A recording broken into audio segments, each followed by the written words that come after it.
Capítulo 12.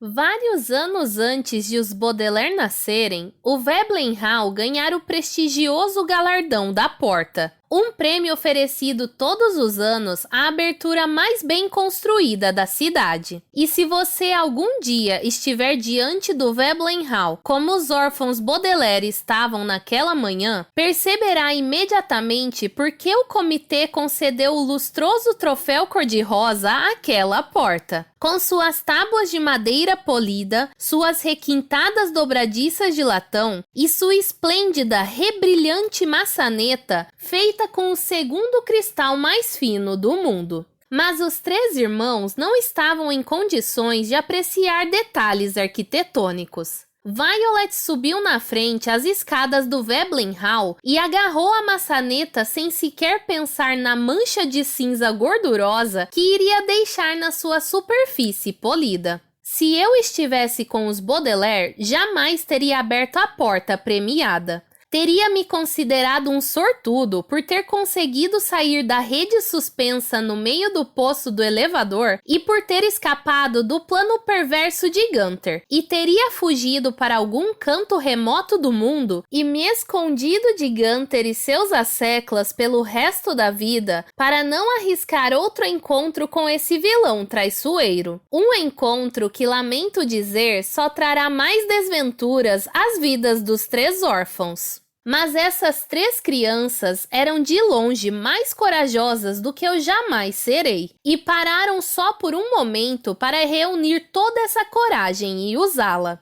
Para além desta maçaneta, disse Violet, está a nossa última chance de revelar a verdadeira identidade de Gunther e os seus planos terríveis. Passando estas dobradiças de latão, disse Klaus, está a nossa oportunidade final de salvar os Quagmire de serem levados clandestinamente para fora do país.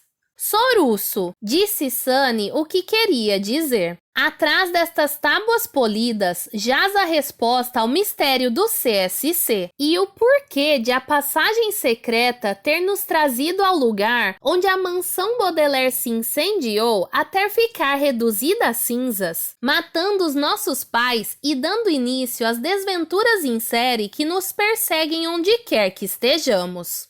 Os Baudelaire se entreolharam e endireitaram o corpo o máximo que conseguiram, como se a sua espinha dorsal fosse tão forte quanto a sua coragem. E Violet abriu a porta do Veblen Hall. E, de repente, os órfãos se viram no meio de um burburinho. Uma palavra que aqui significa uma enorme multidão de pessoas em um salão gigantesco e sofisticado. O Veblen Hall tinha um teto muito alto, um chão muito lustroso e uma janela imponente que tinha sido a segunda colocada no galardão da janela do ano anterior. Pendurados no teto havia 3 enormes estandartes. Um com a palavra leilão, outro com a palavra in e um último 2 vezes maior que os outros com um enorme retrato de Gunther. Havia pelo menos 200 pessoas em pé no salão, e os Baudelaire podiam notar que era uma multidão muito in. Quase todo mundo estava usando ternos risca de giz, bebericando refrigerantes de salsa em copos altos e gelados e comendo folhados de salmão oferecidos por alguns garçons fantasiados do café Salmonella, que aparentemente tinham sido contratados para fornecer seus serviços ao leilão. Os Baudelaire estavam usando roupas comuns em vez de risca de giz, e estavam cobertos de sujeira do compartimento minúsculo e imundo no fundo do poço do elevador e de cinzas do terreno dos Baudelaire, aonde tinham sido levados pelo corredor. A multidão in teria franzido o nariz para tal indumentária se as pessoas tivessem reparado nas crianças. Mas estavam todas ocupadas demais olhando para o outro lado do salão, incapazes de fazer meia volta e olhar quem tinha acabado de passar pela porta premiada. Pois do outro lado do Veblen Hall, embaixo do estandarte maior e na frente da janela imponente, Gunther, em pé no meio de um pequeno palco, falava ao microfone. De um lado dele havia um pequeno vaso de vidro com flores azuis pintadas. E do outro lado estava Esme sentada em uma cadeira sofisticada e olhando fixamente para Gunther como se ele estivesse usando a pele do cordeiro. Expressão que aqui significa como se ele fosse um cavalheiro elegante e encantador em vez de um vilão cruel e desonesto. Lote 46 faz favor? Gunther estava falando ao microfone. Com toda aquela exploração de passagens escuras, os Baudelaire tinham quase esquecido que Gunther estava fingindo não ser fluente em inglês. Faz favor, cavalheiros e damas, veja um vaso com flores azuis. Vaso in, flores in, faz favor, especialmente flores que são azuis. Quem faz lance? Sim! Gritou uma voz na multidão. 150! Disse outra voz. 200! Disse mais uma. 250! Rebateu a pessoa que fizera o primeiro lance. 253! Disse outra. Chegamos bem a tempo, sussurrou Klaus para a Violet. CSC é o lote 50. Vamos esperar até chegar a hora ou confrontamos Gunther agora mesmo? Não sei, sussurrou Violet em resposta. Estávamos tão concentrados em chegar ao Veblen Hall a tempo que esquecemos de pensar em um plano de ação. 253 é o último lance de pessoas, faz favor? Perguntou Gunther ao microfone. Faz favor. Aqui está vaso, faz favor. Entregar dinheiro faz favor para a senhora Squalor. Uma mulher de risca de giz foi até perto do palco e entregou um maço de notas a Esme, que sorriu gananciosa e entregou-lhe o vaso em troca. Ver Esme contar a pilha de notas e depois colocá-la calmamente em sua bolsa risca de giz, enquanto em algum lugar nos bastidores os Quagmire estavam presos dentro do que quer que fosse CSC, deixou os Baudelaire nauseados. Evomer, disse Sunny o que queria dizer. Não posso aguentar mais. Vamos contar a todos neste salão o que está realmente acontecendo. Com licença, disse alguém e as 3 crianças olharam para cima e viram um homem de aparência severa, olhando para elas de cima para baixo, atrás de uns óculos escuros muito grandes. Estava segurando um folhado de salmão com uma das mãos e apontando para os Baudelaire com a outra. Vou ter de pedir a vocês que saiam imediatamente do Veblen Hall, disse ele. Este é um leilão in. Não é lugar para criancinhas encardidas como vocês. Mas nós temos de estar aqui, disse Violet pensando depressa. Viemos nos encontrar com os nossos tutores. Não me façam rir, disse o homem, embora desse a impressão de que jamais rira na vida. Que espécie de gente cuidaria de crianças tão sujas? Jerome e Esme Squalor, disse Klaus. Estamos morando na cobertura deles. Isto é o que nós vamos ver, disse o homem. Jerry, vem cá! Ao som da voz exaltada do homem, algumas pessoas se voltaram e olharam para as crianças, mas quase todas continuaram ouvindo Gunther dar início ao leilão do lote 47, que ele explicou ser um par de sapatilhas de balé faz favor feitas de chocolate. Jerome separou-se de um pequeno círculo de pessoas e veio na direção do homem severo para ver o que estava havendo. Quando avistou os órfãos, ele só faltou cair de costas. Expressão que aqui significa que ele pareceu feliz, porém extremamente surpreso em vê-los. Estou muito feliz em vê-los, disse ele, porém extremamente surpreso. Esme me contou que vocês não estavam se sentindo muito bem. Então, você conhece estas crianças, Jerome? Disse o homem de óculos escuros. É claro que os conheço, replicou Jerome. Eles são os Baudelaire. Estava contando a você sobre eles agora há pouco. Ah, sim, disse o homem, perdendo o interesse. Bem, se eles são órfãos, acho que tudo bem eles estarem aqui. Mas, Jerry, você precisa comprar umas roupas novas para eles. O homem afastou-se antes que Jerome pudesse responder. Não gosto de ser chamado de Jerry, admitiu ele para as crianças, mas também não gosto de discutir com ele. Bem, jovens Baudelaire, estão se sentindo melhor? As crianças ficaram um momento olhando para o seu tutor. Notaram que ele tinha um folhado de salmão meio comido na mão, mesmo tendo contado a eles que não gostava de salmão. Jerome provavelmente também não queria discutir com os garçons vestidos de salmão. Os Baudelaire olharam para ele, depois se entreolharam. Eles não se sentiam nem um pouco melhor. Sabiam que Jerome não iria querer discutir com ele se lhe contassem mais uma vez sobre a verdadeira identidade de Gunther. Ele não iria querer discutir com Esme se lhe contassem sobre a parte dela no plano traiçoeiro. E ele não iria querer discutir com Gunther se lhe contassem que os Quagmire estavam presos dentro de um dos itens do leilão Inn. Os Baudelaire não se sentiram nem um pouco melhor quando se deram conta de que a única pessoa que poderia ajudá-los era de uma fragilidade que só faltava cair para trás. Menrove? Disse Sunny.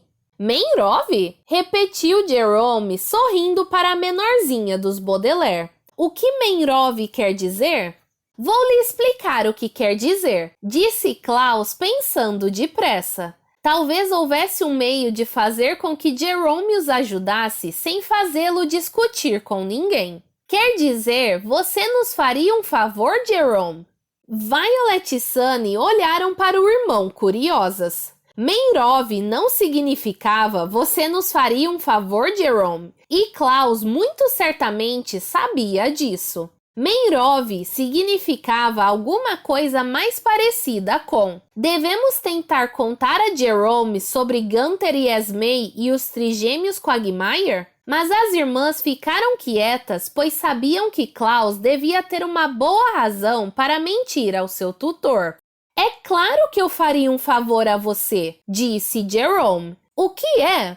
Minhas irmãs e eu realmente gostaríamos de possuir um dos lotes deste leilão, disse Klaus. Estávamos nos perguntando se você não o compraria para nós de presente. Imagino que sim, disse Jerome. Eu não sabia que vocês se interessavam por itens Inn. Oh, sim, disse Violet, entendendo imediatamente o que Klaus tinha em mente. Estamos muito ansiosos por possuir o lote 50, CSC. CSC? Perguntou Jerome. O que quer dizer isso? É uma surpresa, disse Klaus depressa. Você daria um lance por ele? Se é tão importante para vocês, disse Jerome, suponho que sim, mas não quero vê-los mimados demais. Vocês certamente chegaram a tempo. Parece que Gunther está a ponto de encerrar os lances para aquelas sapatilhas de balé. Portanto, estamos quase chegando ao lote 50. Vamos assistir ao leilão do lugar onde eu estava. Teremos uma excelente vista do palco e há um amigo de vocês lá comigo. Um amigo nosso? Perguntou Violet. Vocês vão ver, disse Jerome e eles viram.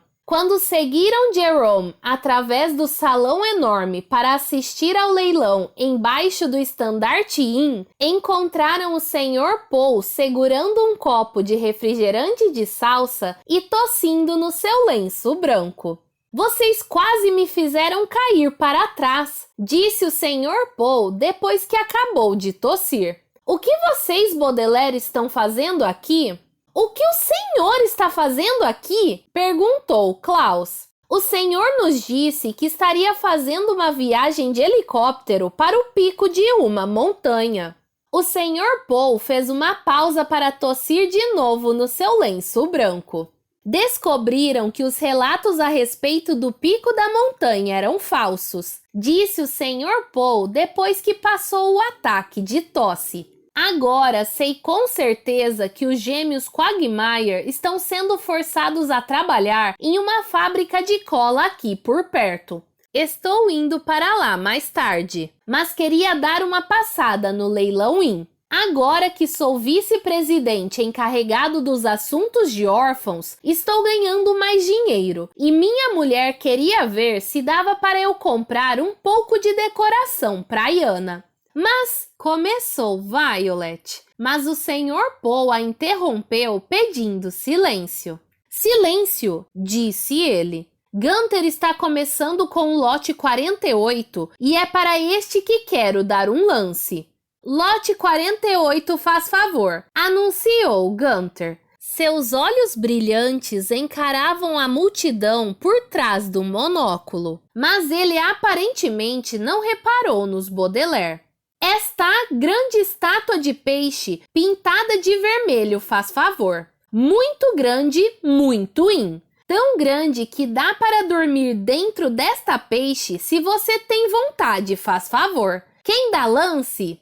Eu quero dar um lance, Gunther! Gritou o Sr. Paul. 100! 200! Gritou outra voz na multidão. Klaus inclinou-se para o Sr. Paul de modo a falar com ele sem que Jerome ouvisse. Sr. Paul, tem uma coisa que o senhor precisa saber a respeito de Gunther, disse ele achando que caso conseguisse convencer o Sr. Paul, os Baudelaire não precisariam continuar com aquela farsa. Uma palavra que aqui significa mentira de querer possuir CSC para que Jerome desse um lance e salvasse os Quagmire sem perceber. Na verdade, ele é um leiloeiro Inn. O Sr. Paul completou para ele e deu outro lance. 206! 300! Replicou a outra voz. Não, disse Violet. Na verdade, ele não é leiloeiro nenhum.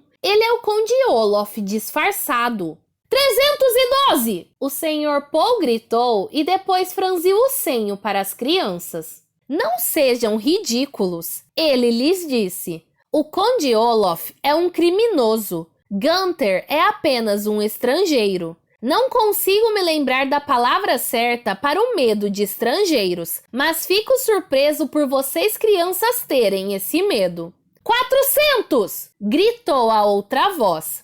A palavra é xenofobia, disse Klaus, mas ela não se aplica nesse caso, porque Gunther não é realmente um estrangeiro. Ele não é realmente nem mesmo Gunther. O Sr. Paul pegou o seu lenço de novo e os Baudelaire ficaram esperando enquanto ele tossia no lenço antes de responder. O que vocês estão dizendo não faz nenhum sentido, disse ele afinal. Podemos, por favor, discutir isto depois que eu comprar essa decoração para Yana? Meu lance é 409! 500! Gritou a outra voz.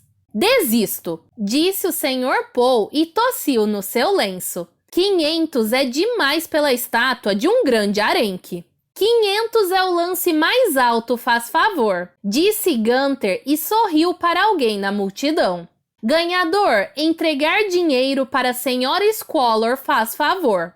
Ora, vejam só, crianças, disse Jerome. O porteiro comprou aquele grande peixe vermelho. O porteiro? Disse o Sr. Paul quando o porteiro entregou a Esmei um saco de moedas e com dificuldade ergueu do palco aquela enorme estátua de peixe, as mãos ainda escondidas pelas mangas muito compridas. Me surpreende que um porteiro possa se dar ao luxo de comprar o que quer que seja no leilão Inn. Uma vez ele me contou que também era ator, disse Jerome. É um sujeito interessante. Gostaria de conhecê-lo? Muito gentil da sua parte, disse o Sr. Paul e tossiu no seu lenço. Certamente tenho conhecido todo tipo de pessoas interessantes desde a minha promoção. O porteiro estava tentando passar pelas crianças com o seu arenque escarlate quando Jerome bateu de leve nas costas dele. Venha conhecer o Sr. Paul, disse ele. Não tenho tempo para conhecer ninguém, retrucou o porteiro. Preciso levar isto para a caminhonete do chefe e... O porteiro se interrompeu no meio da frase ao avistar as crianças Baudelaire. Vocês não deviam estar aqui, disse ele. Vocês não deviam nem ter saído da cobertura.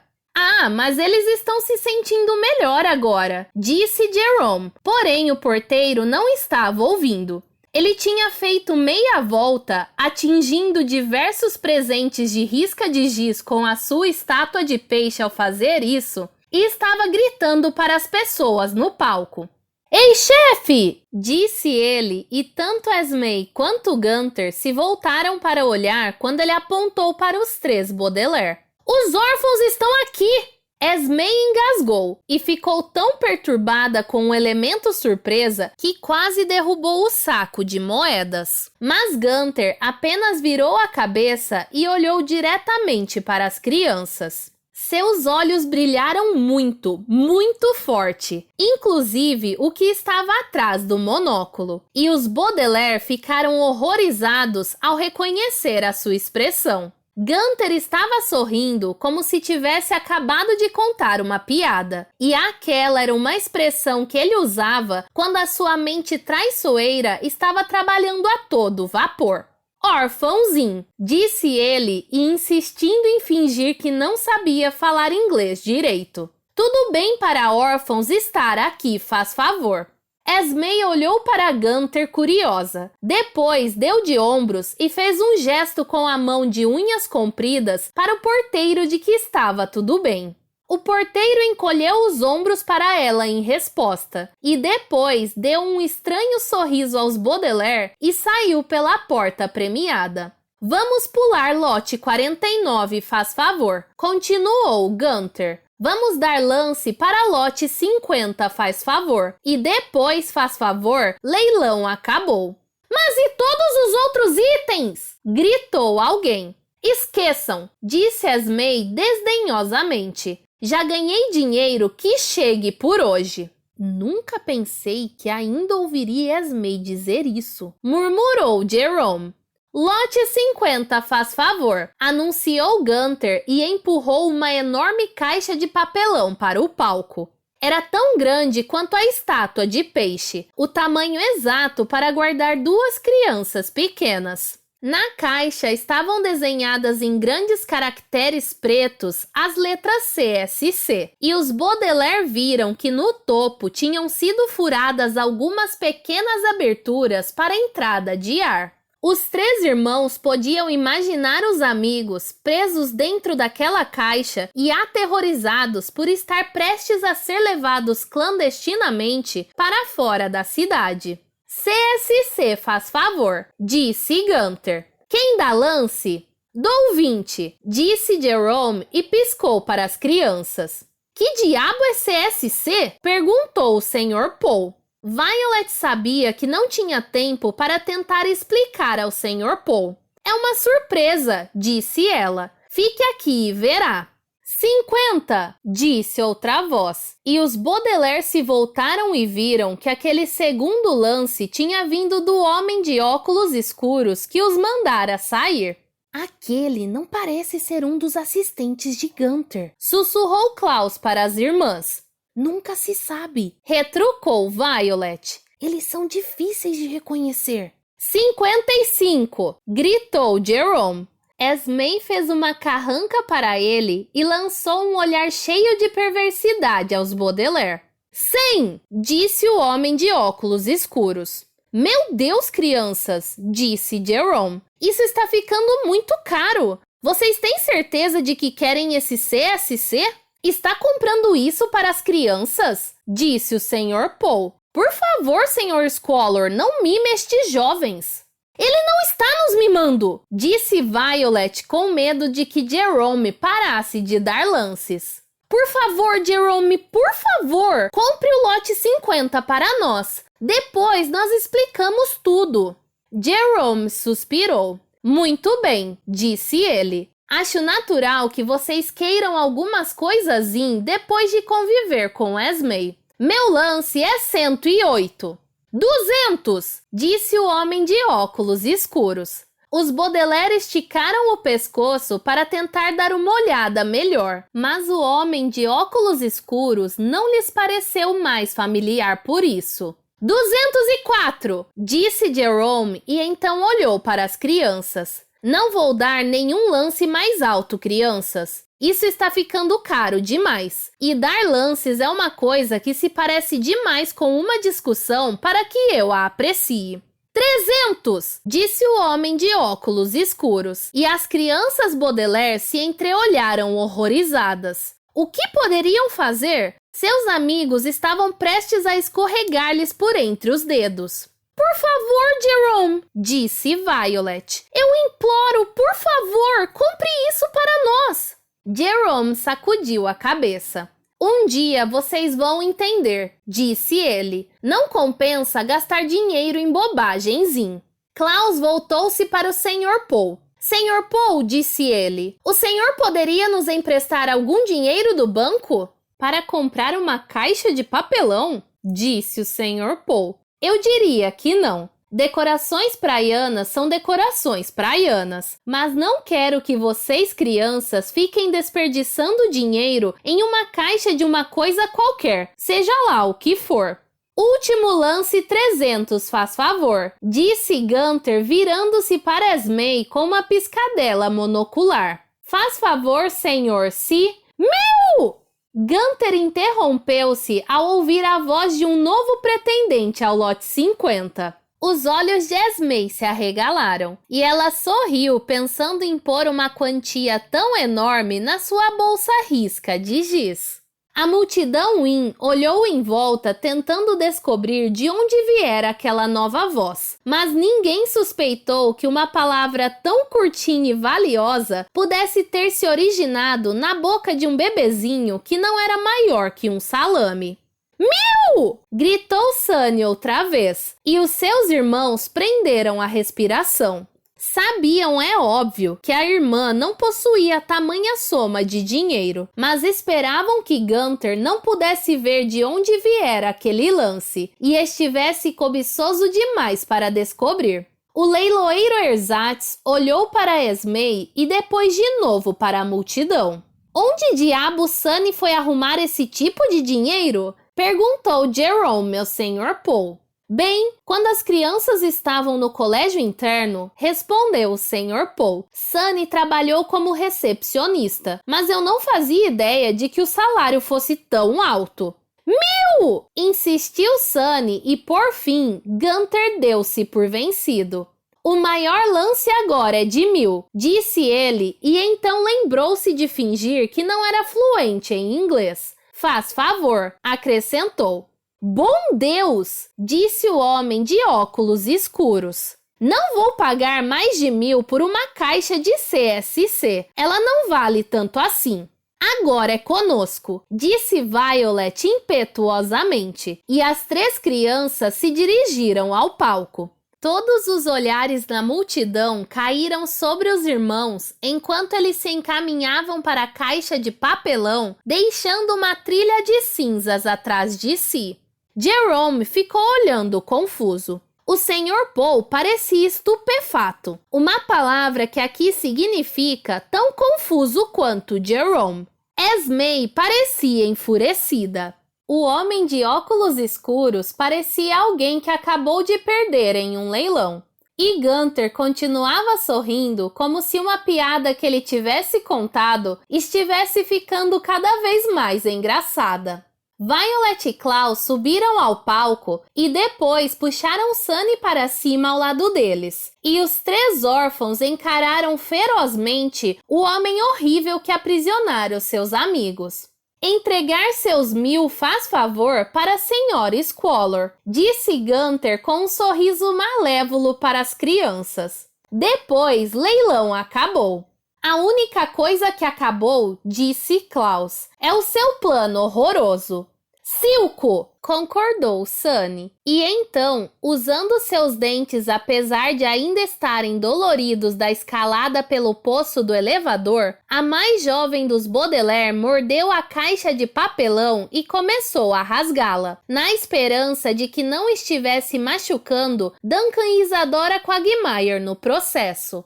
Um momento, crianças! Rosnou Esme, levantando-se da sua cadeira sofisticada e foi pisando duro até a caixa de papelão. Vocês não podem abrir a caixa enquanto não me derem o dinheiro. Isto é ilegal. Ilegal, disse Klaus. É leiloar, crianças. E logo todos neste salão vão ver que você violou a lei. O que é isto? Perguntou o Sr. Paul, marchando para o palco. Jerome foi atrás dele, olhando ora para os órfãos, ora para a mulher em total confusão. Os trigêmeos Quagmire estão nesta caixa, explicou Violet, ajudando a irmã a rasgá-la. Gunther e Esme estão tentando levá-los clandestinamente para fora do país. O quê? Exclamou Jerome. Esme, isto é verdade?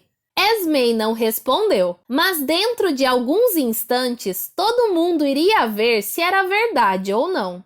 As crianças tinham arrancado um grande pedaço da caixa de papelão e puderam ver uma camada de papel branco dentro dela, como se Gunther tivesse embrulhado os Quagmire do mesmo modo como você mandaria o açougueiro embrulhar um par de peitos de frango. Aguente firme, Duncan! Gritou Violet para o papel. Só mais alguns segundos, Isadora! Estamos tirando vocês daí! O Sr. Paul franziu o senho e tossiu no seu lenço branco. Agora escutem, jovens Baudelaire, disse ele severamente depois que passou o ataque de tosse. Eu tenho informações confiáveis de que os Quagmire estão em uma fábrica de cola e não dentro de uma caixa de papelão. Isto é o que nós vamos ver, disse Klaus e Sunny deu mais uma grande dentada na caixa. Com um ruído forte de papelão rasgado, ela se dividiu bem no meio e o seu conteúdo derramou-se pelo palco inteiro. Será preciso usar uma expressão em inglês, a red herring, para descrever o que havia dentro da caixa de papelão. A red herring significa um arenque vermelho, o que naturalmente é um tipo de peixe. Porém, em inglês, a red herring é também uma expressão que significa uma pista falsa para confundir e enganar. Gunther usara as iniciais CSC na caixa para enganar os Baudelaire, fazendo-os pensar que seus amigos estavam presos lá dentro. E lamento dizer, os Baudelaire não perceberam que era um red herring até que olharam em volta do palco e viram o que a caixa continha.